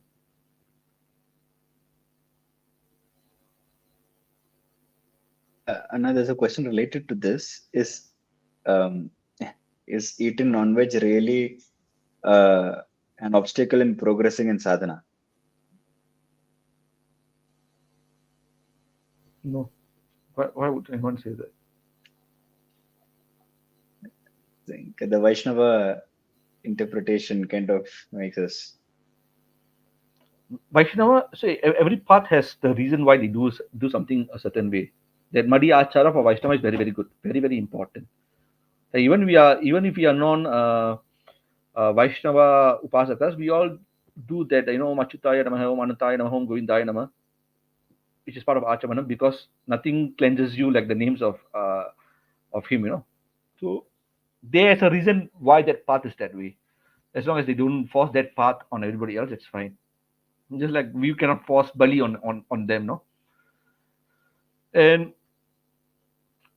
I think recently I posted on Facebook where they offered fish in a tantric Ganesha temple in Nepal, Yes. and then like, people were mentioning that India parts in Bengal and all that during the Durga Puja they do that Bali and offer that blood to Ganesha as well. So it depends on where you're from. So this in Kerala we say that Anna, that the Karagapula, uh, Argampul, yeah, Durga. yeah, Yeah. So yeah. that should have three. Is it? What should Three be the blades, yeah. three blades, right? And how many of this, if someone wants to integrate into Nitya uh, uh, in Panchopacharam, one blade is enough when we offer, or does it have to be in three that we offer three at once? Sometimes the blade comes in, like a bunch, right? So you have Yeah. to offer at least three, Okay. Yeah. Three. No? right? Okay. So if you do Panchopachara Puja, right? Once you finish Panchopachara Puja, you offer Naivedyam. Then you take Mm. that Durga grass, you can offer his Namavali. Om Sumukhaya Namaha, Om Vijikatandaya Namaha, Om Kapilaya Namaha, Om Gajakarnakaya Namaha. His names with those blades of grass. So there's so many, dear viewers, there's so many Anna has given in this segment. You can choose any of these that based on where you are in the guidance. Krishna Paksha Vrata especially is something that he has given us a guidance on today. Is there anything, Anna, you would like to cover in this segment before we get into the bhakti and nimittas in sadhana? Are there any questions? There are questions. So, so one is of we just covered in brief. Please, can you share the Vidhi Puja details of Sri Ganapati at home for 7th September? I've already done up a video on it. We'll be releasing it either tomorrow or on Monday.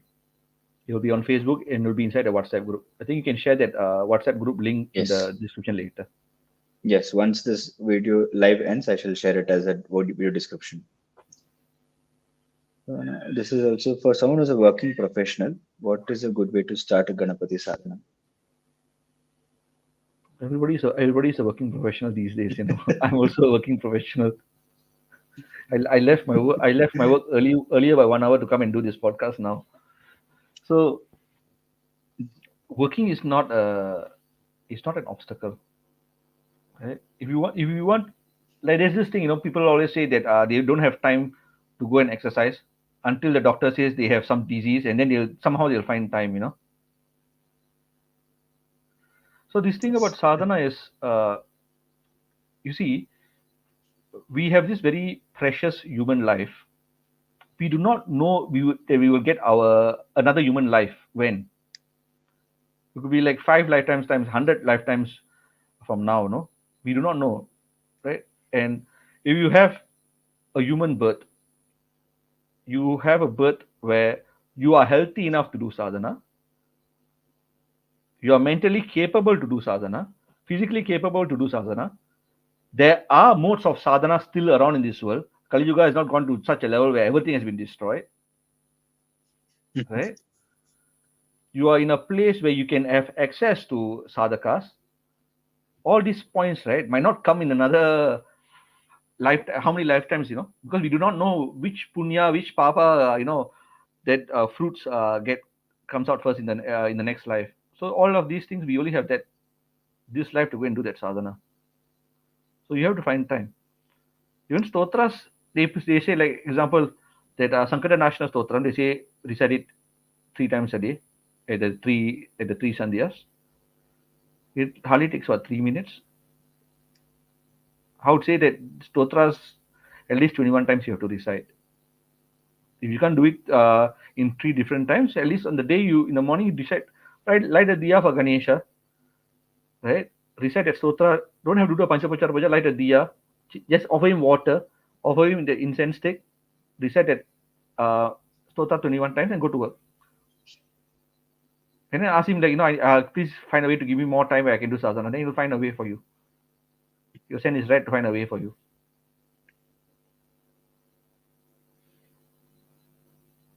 We have one on some of the important kshetras of Lord Ganesha, the best time for his worship. Best time of okay, see, there's best time, ideal time, yes, but there's this phrase: the enemy of good is great. So ideal time for Ganapati Homa and all that, if you see in Kerala and all that, they'll do it even before sunrise. Most of that MahaGanapati Homa and all that is done before sunrise. His time is before sunrise, right? But if you tell that, very few percentage of the population are going to do that sadhana. Wake up in the morning and get it over with. I always tell people, don't do it at night. If you have like an anushtana, like and all that, right? Daily you want to do something, right? Do it in the morning. Because if you miss the morning, you still have night, right? If you do it at night every day, one day you're going to miss, and then you have to start back from zero again, right? That night you keep it just as a safety net. You can do it at work. You can do it. You don't need to go and join your colleagues to gossip about something. You've been spending like 8-10 hours with them a day. 1 hour you can eat alone and do sadhana, right? You're going to talk to them for the rest of the day anyway. Important kshetras. There's that Ashtavinayak yatra. That yatra, that is not Ganesha. That's actually that Vinayakas, just to let you know. But they are all related to Ganesha. They are the Ashtavinayakas are the Vinayakas of the 8 directions. This was mentioned by Maharaj Ji. And then you have that kshetras. There's a lot of Ganesha kshetras in Kashi, Dundiraj being the main one, right? Actually, one of my shishas is documenting all that different. He lives in Kashi, so he's documenting all the different Ganesha temples, and He will release that when it's time. Shashank, I'm looking at you. South India, there's a lot of temples for Ganesha. No, there's no Mumbai. There's a famous Ganesha temple. Siddhivinayak. Yeah, Siddhi Vinayak. There's that. The most important for Ganesha Pasaka is Morgon Mayureshwara temple. That is the Kashi for Ganapatiyas. Hmm. So that upcoming that Vinayaka Chaturthi, where we do the clay murti, it's actually Mayureshwara Ganapati Jayanti. That form of Ganapati. So that is like you should at least visit it once. And Maharaj Ji's that peat is just beside the temple. So if you visit there, you have to visit Maharaj Ji as well. Now, one associate question that I have in sadhana, that many speak about how important Tarpanam is for Mahaganapati among all the Angas. What is this? Why the focus on Tarpanam for Mahaganapati? What is the rationale behind it? Okay, there's a sadhaka only reason, right? So in the sadhaka only reason, uh, in Sri Vidya and all that, they do a certain process that comes from Parshuram Kalpasutras, which comes from Kerala, where a certain ritual is mentioned to be done as a nitya for Shakta Upasakas.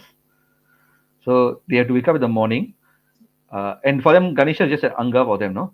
They have to wake up in the morning, go to that go to a river, take that bath in the river, sit at the river side, and do that Tarpanam of Ganapati, and then come back home, and then only start their puja,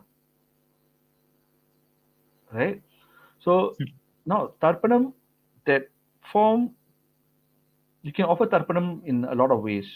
You can offer to on the murti, you can offer on the yantra. We know how to take care of a yantra. You can offer it in the south and all that. You hold that Ganesha in that turmeric form. So people offer that on that turmeric form. There's specific mantric versions of it, but that one they offer in the turmeric form, right? It dissolves, right? And that Ganesha is also sitting in your Muladhara. It dissolves that blockages with each name you're offering, right? It dissolves those blockages. If you have Vigna in your life for a certain aspect, you are thinking of that Vigna because the Ganesha you are invoking is from you. It's not a Vedic method, it's a tantric method. You are invoking the same deity and you're bringing him back, right? That's why we do all these things like in mantra sadhana, you do homa, you do tarpanam, you do all of these things, right? Because you are building that deities, that mantric form inside you, that Hridaya chakra, by that chanting of that mantra. They have the thing that male lip, female lip. The constant repetition is like the conjoining of male and female gives birth to the mantric deity, right? Then there's like a newborn child and all that, and then you take it out because even though our hridaya is full of crap, we have all kinds of stuff Hmm. stuck down there. Then the mantric deity is not going to be very very clean and proper. We bring him out, we give him homa ahutis, we give him that virya, that shakti. You feed the child and all that. We bathe him and all that, and then you bring him back inside, where then he can sit like a king. And there's that, you know. There's like some people when they do that mantra anushtana, where they only do that japa itself. Yeah, the japa can replace all of these things, but without these angas, it's not very.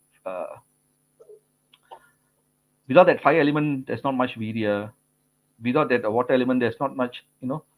You have to eventually, maybe in your first sharana, you want to just get that first lag done and over with. You can do that, but in subsequent Purasharanas, you have to somehow do these angas, or at least pay a proper panditji to do it for you. Either way, you can't escape these things. Shravan has a question. You had mentioned that a Ganesha Upasak should make Vatuk Bhairav sadhana as a supplementary sadhana to progress in their path. How does one implement that? What is the proper method to it? Oh, I can do an entire podcast on Vatuk Bhairav. Vatuk Bhairav was the first mantra I got initiated in Kashi. So he was the first deity that of mantra sadhana I got to know about. In Ganapatiya Sampradayas, there is a form of Vatuka Bhairav called Nakna Bhairava, a boy Bhairav who's who's without clothes. This is Vatuka Bhairav only. So he is the main Kshetrapalaka of Ganesha in Ganapatiya Sampradayas, the main Kshetrapalaka. And the promise is that orange sindoor a Ganapatiya person wears, right? That Vatuka always protects you. That Bhairava form always protects you. And if Yama wants to take your life, he has to seek permission from that Nagna Bhairava slash Vatuka Bhairava before he can take your life. So that's why we have to wear that orange sindoor. Now, how can you make Vatuka Bhairava sadhana? I would always say in sadhana, you always have this 80-20 rule. No, I've written about this before when I was doing jujitsu, grappling and all that, right? You follow that entire discipline. Nobody has that kind of discipline to just follow exactly what your teacher is telling you, right? So that everybody goes for that straight arm bar, for that the rear naked choke and all these kind of things, right? And then there's just flashy moves, some leg lock that has a 0.1% of succeeding and all that, right? But it's exciting. So you still keep 20% of your time to do these things because the brain needs like variation. Everybody is like that. You can't eat the same food every day, right? So 80% of the time you do your main sadhana. 20% of the time you can do supplementary sadhanas that can also aid your main sadhana. There's a lot of supplementary sadhanas, whether it's Hanuman sadhana, whether it's Vatuka Bhairav sadhana. Vatuka Bhairav is very easy to please, right? Now the sadhana systems are very famous and all that. But even before that, you see a lot of these temples, they are offering for him that alcohol. In Delhi, there's a very famous temple of him. It was used to be owned by like the Nath Siddhas and all that. I've been there like recently. That Kashi and all that. So you can just recite his that Stavaraja. I released that Stavaraja in my YouTube channel, and I've also have it inside my Facebook group. You can just recite that his names, 108 names. The results are Shiva himself. I said, what are the results? So why have to think so much?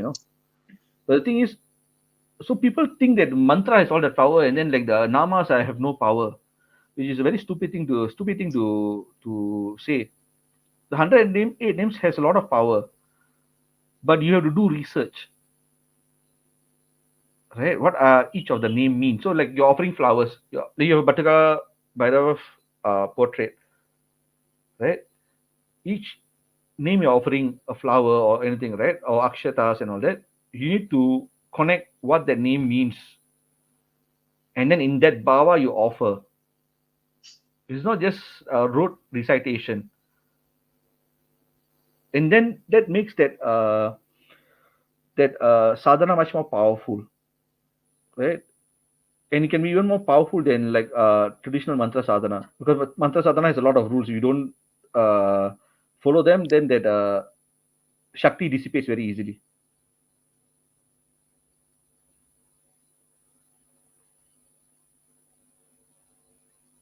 Nice chanting Ganesha Tharva Shirsha daily. Good. If you know the proper meter, because it has Vedic meters, it's from the Upanishad. If you know the proper Vedic meter, it's more of a reflectionary thing than chanting. I would recommend Stavaraja instead, because Stavaraja comes from the Tantras, which is much more powerful. Otherwise, Isha is also good, but it is, since it comes from the Upanishads, right? It is not for real world results. It's for contemplation. Contemplation is needed in sadhana. I always tell people who do one sadhana after another sadhana, right? They will never succeed. Like they do one Purasharana, immediately do another Purasharana, immediately they do another Purasharana. They have not digested that Shakti of the mantra. You need downtime. Just like in the gym, you need some downtime. You have like a mass phase, and then you downtime, and then you all that, right? So you have a phase, you finish at Purasharana. You have to take a few weeks, even a month or two, to reflect on that sadhana. Wait for that Shakti to generate. Certain parts will open up, right? And that's where you start doing meditation. You bring that sadhana, right, to just that minimum daily standard, nitya. And then you go into meditation mode. You read the text related to the devata, you reflect. That creates another aspect of sadhana. Because when you generate that Shakti, right, from the mantra sadhana, right, things that you thought was stupid. I used to think Ganesha Purana was a very stupid book, right? But once I read it after doing a sadhana, these are the words of Maharishis, they have Shakti in it. Even though they are translated, they have Shakti in it. They will open up to people who are worthy. And they're like, oh, so this was what this is. And then you start making connections. Experiences are good. You see something and all that. Experiences are good, but realizations are much better. And they come only from reflection from that mantra sadhana.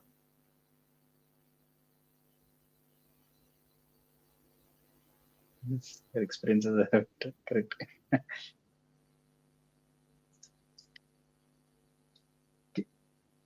One last question that we have in the segment, Anna, is please talk about the link or relationship between Ganesha and Nagas.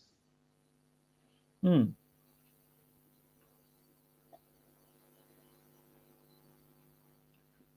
See, Naga worship is actually very powerful, but it has gone for a toss in recent years, or at least the Nepalis worshipped Nagas, the Keralites worshipped Nagas, right? People in Himachal, they have very strong Naga worship. Yes. Jammu, Kashmir, the tribes had very strong Naga worship.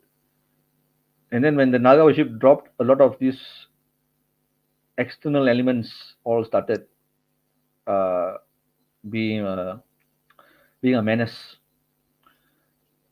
Now, Ganesha, I've said before, there's a lot of names for him. Like he wears the nine great Naga kings. He wears as his ornaments. In Nepal, that Kathmandu Valley is actually, it used to be like full-on water because it's in between mountains. Main Kathmandu Valley. Nagas used to live there, and then when Manjushri, the Buddha, drained the water, they all were leaving.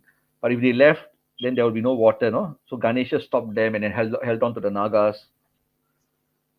The only people I see there worshipping Nagas properly these days are those Vajrayana Buddhist people.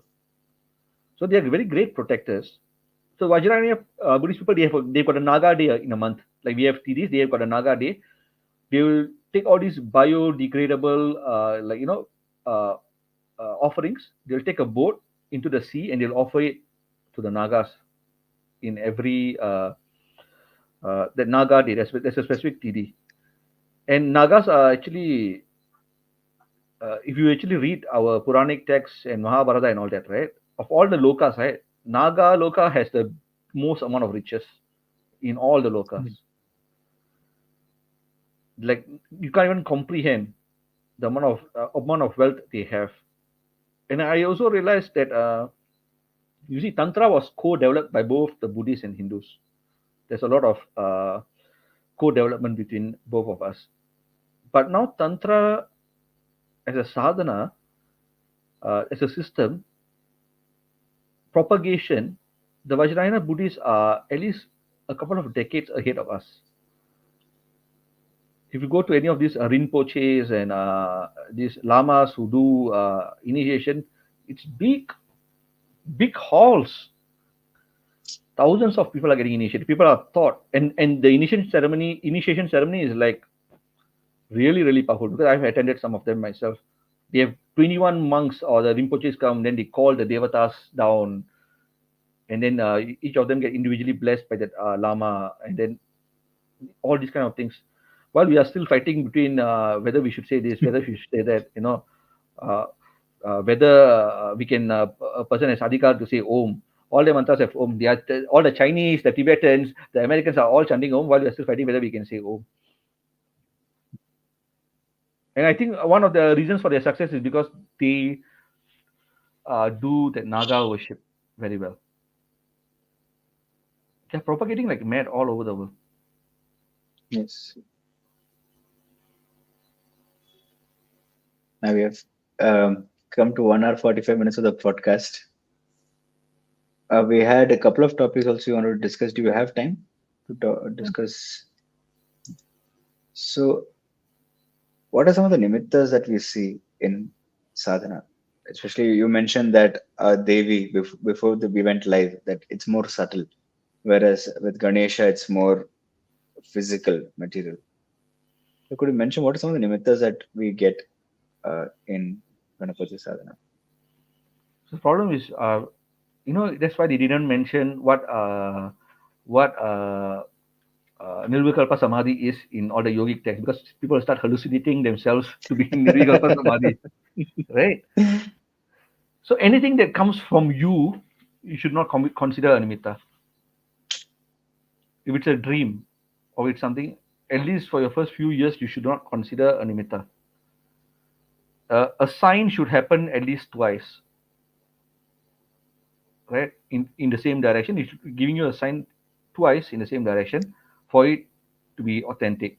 And then after it happens twice, then you approach your guru or your mentor or advanced upasakas, right? And then you know it's okay, then something is up. Other than that, first 6 months of sadhana, do not care of anything. Your mind is just hallucinating. Whatever comes, even if Krishna appears before you, you just continue doing your sadhana. After 6 months, we can talk. So, like example, right? I had this when I was doing one Devi Upasana, right? I was doing it in a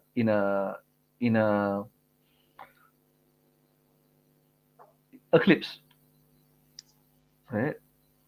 So one thing, if people want to do eclipse sadhana, please know how to protect yourself before going to do eclipse sadhanas. Don't go into public and do solar eclipse sadhanas and all that. But one time I did it foolishly. I'll tell you this thing. One time I did it foolishly. I was like, oh, there's a solar eclipse. So I read in Ganesha Adara Sirsha, oh wow, solar eclipse sadhana, you can when you do it, it gets these benefits. So I went to like a park where there were these trees doing the solar eclipse. I did a sadhana, no? So I came back home and I was like sleeping in that I was sleeping in the sofa at home. I was just sleeping in the living room at night. I woke up. I saw this lady with two empty eye sockets, right? Uh, with that thing that other religious people they wear, the Ah, lady, yeah, that and empty eye sockets. I was like, what a fish! I got shocked, and then I went back to I woke up shocked. Then I managed to say my Ishta's name. The thing disappeared. So I was like so pissed off that this thing happened. I went to the puja room. I took that Murugan's veil, right? I went back to sleep with the Murugan's veil beside me. I was like, if the thing comes back again, I'm just going to pierce that thingy, right? So okay, that was another story. But in this Devi sadhana, I was doing on an eclipse. So when I was doing that sadhana, so this thing was happening where I'm just trying to recall that thing again, where I could feel Devi's feet on top of my head, no, and that that lake had that that small girls will wear that red color thing that you see in at the little girls in Kamakhya and all that. So it was like that. But I was doing the sadhana while visualizing her form, but this thing kept appearing over and over again. I was like, and I was not hallucinating. And then she started showing me a form which was not the Dhyana Shloka form. I was like, why is this showing me this form? So I said, okay, but it's very interesting. It was very intense. Then I told Devi Upasaka, who's like, advanced Devi Upasaka, I was like, this thing happened is like, he had that same vision on that same day that he did at sadhana. Right? And I said, okay, then I'm not hallucinating. And then I found out like this was a form that appeared in Madurai Meenakshi temple. There was a specific form. So that was the form they were showing. Like like when we say, right, you can do like a normal Bhairava japa and all that. If you do it long enough, a specific form will appear. So it was something like that. There will be a specific form meant for you. So then I was like, okay. And nimittas, if you do not uh, go into realization, then it's nothing. You might have an experience, right? But then if it doesn't change you or doesn't change your sadhana or doesn't get you deeper into it, and it's just a story you tell people to, like, to show off, then what's the. And if you tell it within like this one, I'm telling you, after more than if you experience something and you immediately tell, because when you generate shakti, right, the mouth immediately wants to release that shakti out. The moment you release it, that's it, gone. The shakti is gone. You shouldn't share details of this to public until like at least a year later, months later, until you yourself have digested what it is. That's a brilliant point. We go searching for nimittas instead of the sadhana. Yeah.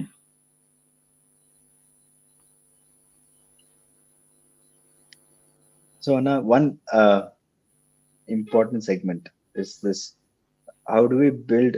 You had mentioned before we went live the difference between the Ishta and the Upasaka. So similarly, how do we build the relationship with the Devata whom we are serving? Before you answer, just actually one question I had long time. I have to offer my gratitude to you for that. I used to always wonder how can I develop bhakti? How can I develop bhakti? And then there was this one beautiful post you put on Facebook where you said if you really want to deepen your bhakti, offer one flower for each name of a stotra that you do.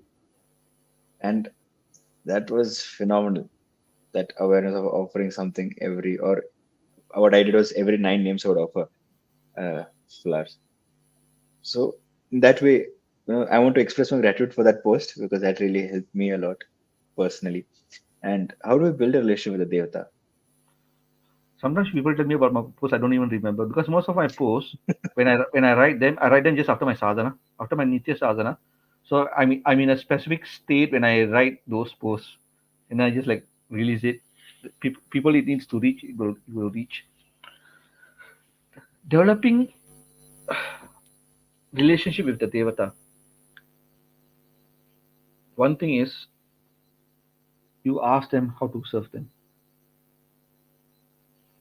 Do an anushtana, do a purasharana, something with no expectations for yourself, right? If just let's say even you're doing a one mandala of anushtana of the devata, asking them how to serve, how can you serve them, right? Totally not about you, right? Then you'll get answers. See, uh, someone was this this idiotic boy I know was telling me he wanted to be the world's greatest uh, sadhaka. What a stupid thing to say, right? What's the point of that? Paramahamsa Ramakrishna didn't become who he was by doing that. He served Devi, Everybody was who, uh, who gained fame or became great, devotees and all that. They didn't do it by trying to become the greatest sadhakas in the world. They became that because of their servitude to that devata form, right? So you need to know how to serve the deity, how the deity wants to be served. Make yourself worthy of being an instrument for them. They will know. They will know the best way, right? Then they'll show you the way. Definitely, they'll show you the way. Now you see how to build like base level of bhakti and all that, right? I've talked about during the blogging era when I was in my 20s. I was talking about Karpar, and I used to have a blog that had like a six-figure monthly readership and all that during the blogging phase. I used to have people. So I was writing about Karpar all the time back then. When the blogging phase went off, and like I was having some personal issues for a couple of years, Karpar is always in my mind. That one, like now I'm talking to you, right? I have a part of my mind that is still uh, in communion with him all the time, right? There's always that part of I told Sri Guru about this once, and it's like, he has that with Nataraja, right? So that mind, that thing is always thinking. Like now I'm talking, and that thing is like but it's still there because your mind can be divided like that. So you must come to that level where a part of your mind is always dedicated to that Ishta. It's always all the time, 24/7. Japa you have to do, Achamanam, everything you have to do and all that. No, Nama has no these kind of rules. You can recite the Nama when you're driving, you can recite the Nama when you're sleeping, you can recite the Nama all the way. Right? There's no rules for that. That name of the Devata should be able to like name, like when you say like Pa Karpa, that should elicit that kind of emotional response within you, right? Until then you don't call yourself a bhakta.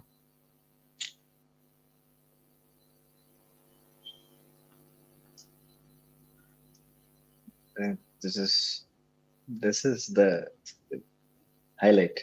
The way you called out Karpa, it was strong.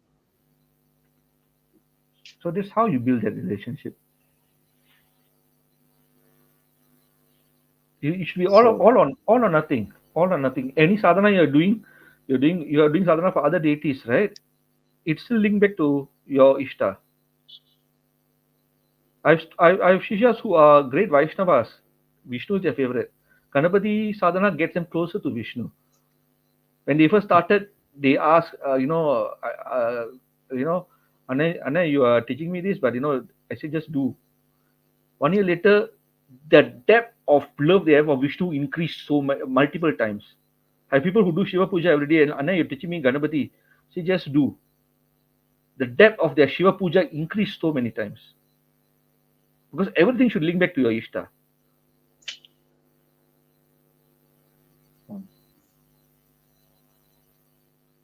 And the deities will recognize that bhakti. They're not going to hold you, okay, now you're mine, no? It doesn't work that way.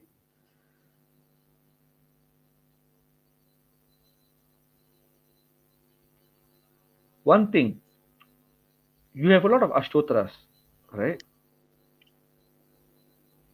Nama Vali names you can offer, right? Doesn't have to be restricted to that ashtotras, official ashtotras. If you have an Ishta, there are certain parts of your Ishta that you really, really love, but it's not part of that official ashtotra. That doesn't mean you cannot offer flowers for their name, right? Let's say you have one form of Devi that you love, but you read other ashtotras, they have very, very nice names of that Devi, but that names also apply to your Ishta. You can have a list of names that really connects to that Devata you love, right? Go and research all that Sahasranamas and all that. Get these names that really connects with you, and that's how you see your Ishta. Then you offer those flowers, then you offer that Aksharas while feeling that names and all that.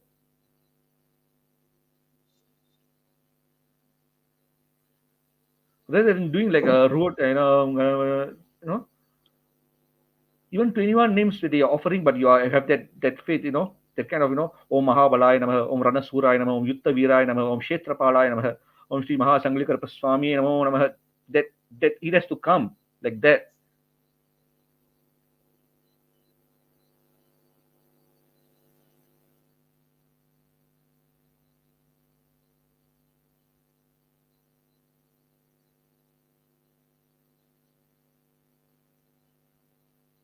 you just don't feel like breaking the silence whenever you.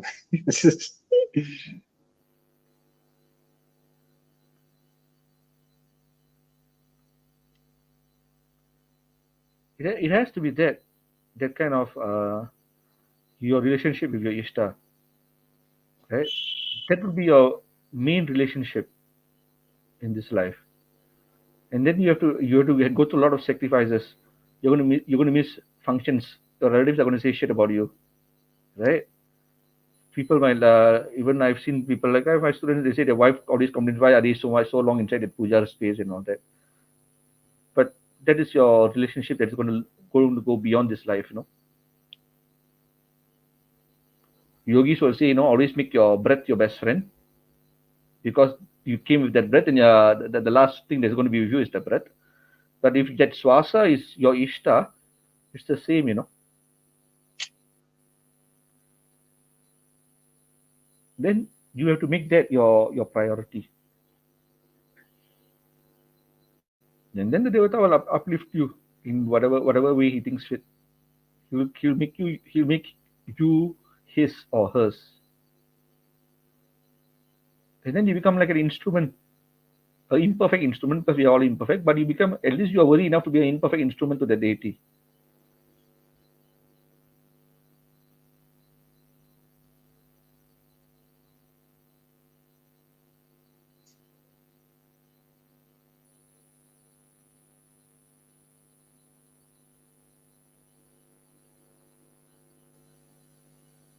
I told you before the podcast. I told you that story, that my friend who does Devi Upasana was saying he kept Karpan inside that puja space, and then there is this haughty kind of arrogant Upasaka was saying, "Why are you doing Mahavidya and while you're keeping this deity?" He loves the deity. He even told me he's a very great Upasaka. He's a very great friend of mine as well. So he will be telling me that people would come to him, right, with people having done prayagas on them, right? And he is a Shakta Upasaka. He will do homas for for Chandi. He'll do Mahavarahi sadhana to get rid of that, and then nothing will work.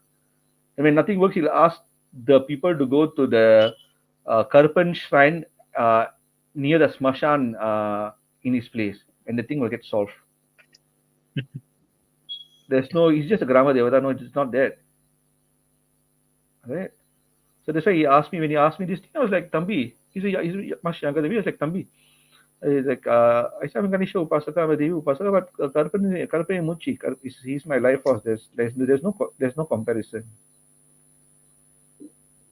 Like, I'm doing sadhana because of him only. I can do Mahavatiya sadhana, I can do Ganesha sadhana. It's all because of your Ishta, right? So how do you abandon your Ishta once you do other sadhana?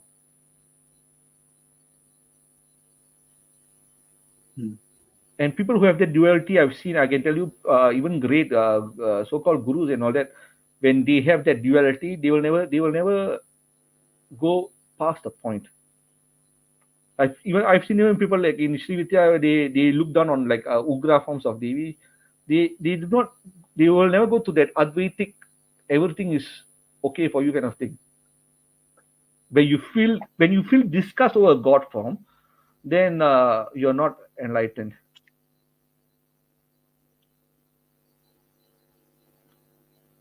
I'll tell you like uh,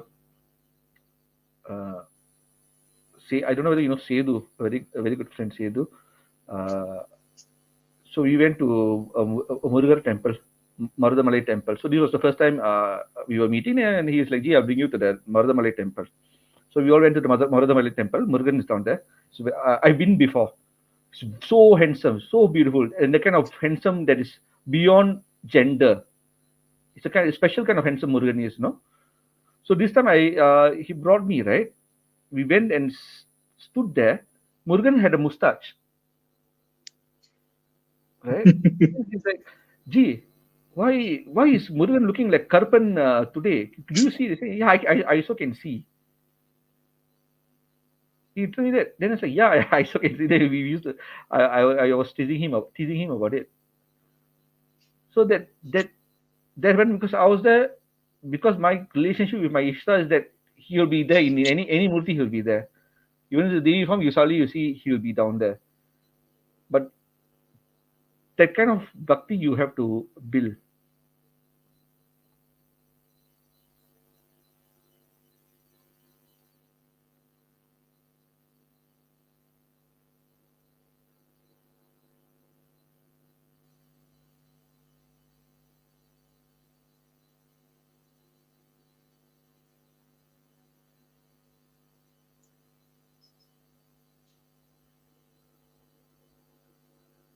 When you finish the temple, uh, all the pujas, there's a photo you had posted where you're sitting at the steps and you're looking at him. So how did that feel? Oh, I left immediately after that. Everybody was waiting to see me. I ran because I know I would break down after if I stay there any longer. But I was that was so people ask me, don't you miss the murti and all that? And all that that murti is not for that. That temple is not for me. It's for him. He's inside me all the time. He's always with me. So that's a different thing. I don't have to go to a temple for him. This was done for another purpose. It was to keep a promise, right? So I was like, when you do something, when I was supposed to build a temple for him, I had a lot of people. This was like 12 years ago. I had a lot of people. Uh, I had wealth, all kinds of stuff, but I couldn't build it, right? And then he made me in the last 2 years and all that. For me as one man, right? All the people who were with me at that time were all gone. There's actually nothing to do with them any all that because people have their own lives, right? So, but then what I couldn't accomplish with that wealth and what I couldn't accomplish with the people that I think that I am doing it kind of thing.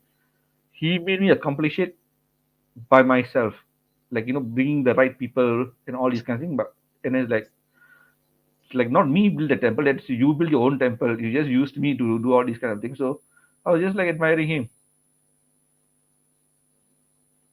So there was just like it was just it was just like a like when you're with your partner, you don't have to always talk with your partner. You can just be in that same space with your partner. That is something, when the relationship develops. The same thing. I don't have to say it is just that my relationship that the deity is that it was that. So I was just like,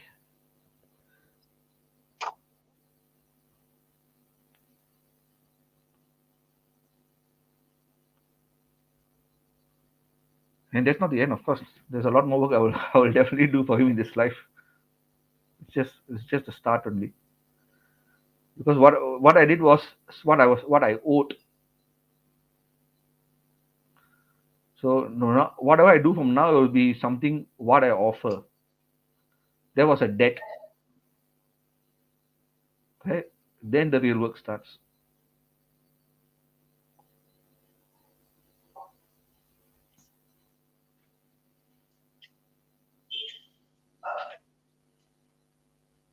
I think after hearing this segment, those who have finished their Nitya will feel like going back and doing Nitya again. I think this is a good place to conclude this episode. What do you think? Fine. I would request you to please do come again. I would like to host you to talk about Batuk Bhairav. I'd also like to host you to talk about Karuppan because this podcast, I think, as you mentioned, Ganesha is everything. So we covered so much, and it's really taken me personally into a very different. I felt quite emotional in quite a few instances, as you were mentioning your relationship. So to be able to hold that presence is going to be a little challenging now because of how Yeah, beautiful, because of how beautifully you mentioned your relationship with the Devata. Thank you it so was that was much. why I tried to avoid talking about my Ishta and focus on Ganesha for this specific reason. But thank you so much But for I think, hosting. but I think the Ishta always comes. Yeah. I would like to thank you for taking your time out, and you have a busy schedule now, but without much, without we have been talking for so many months, and finally got a schedule. I hope that your schedule is open much earlier, and I'd like to host you again with your permission. Thank you so much. Thank you. Jai Shri Ganesha. Karpan to me.